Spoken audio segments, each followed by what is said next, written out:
হ্যাঁ বন্ধু, অনিতা রান্নাঘরে স্বাগত জানিয়ে শুরু করছি আজকের রেসিপি হচ্ছে ভেন্ডি আলু দিয়ে মাখা মাখা করব। তাতে দেবো আমি পোস্ত। এখানে আছে পোস্ত, সর্ষে আর তিল। এটাকে আমি বেটে নেব। তো আমি ভেন্ডিটাকে ভাজা বসিয়ে দেবো আগে।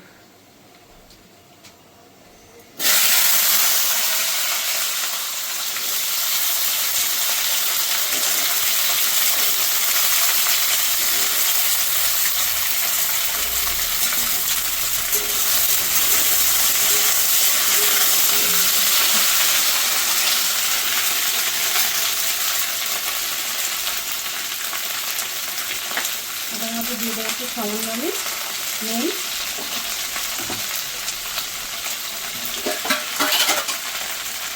আর দেবো সামান্য একটু হলুদ গুঁড়ো।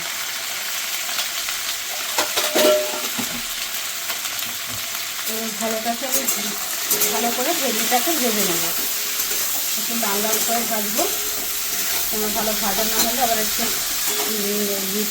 ভাতটা একটু লাল লাল থাকে, তো ওই জন্য ভালো লাগে না খেতে। ওটা তো ভালো করে আমি ভেন্ডিটাকে ভেজে নেব।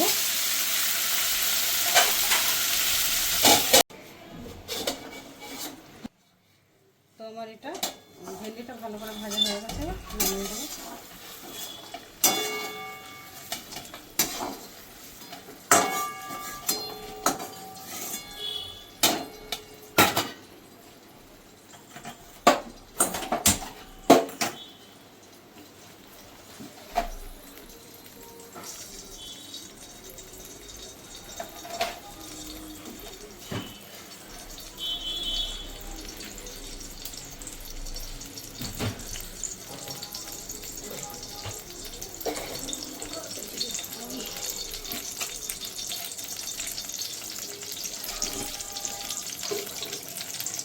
ফোড়নে দিলাম আমি কালো জিরে।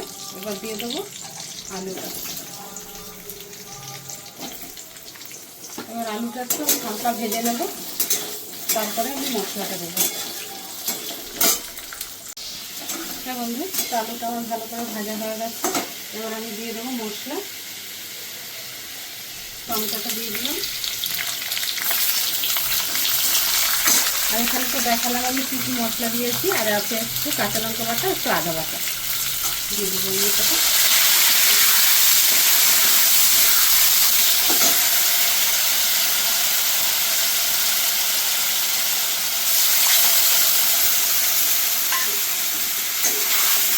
মশলাটাকে একটু ভালো করে কষিয়ে নেবো। একটু সামান্য একটু নুন দেবো। নুন আগে দিয়েছি এটাতে।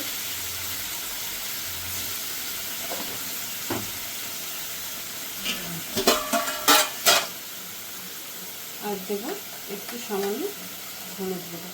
হলুদ গুঁড়ো না দিলেও হয়, কিন্তু অল্প দিয়ে দিলাম আমি।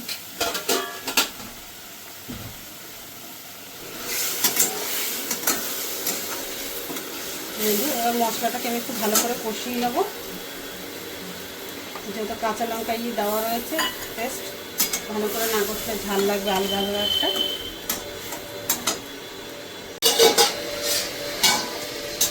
মশলাটা ভালো করে কষে গেছে। এবার আমি দিয়ে দেবো ভেন্ডিটা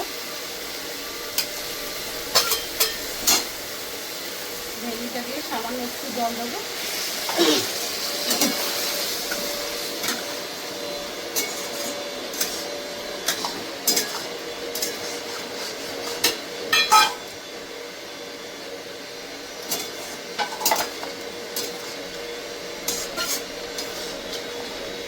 আমি 2 মিনিট ফুটে গেলেই আমার সবজি রেডি। আলু সিদ্ধ হয়ে গেছে, ভেন্ডিও সিদ্ধ হয়ে গেছে। হ্যাঁ বন্ধু, আমার সবজিটা রেডি। ওটাকে নামিয়ে নেবো। গ্যাসটাকে আমি বন্ধ করে দিলাম।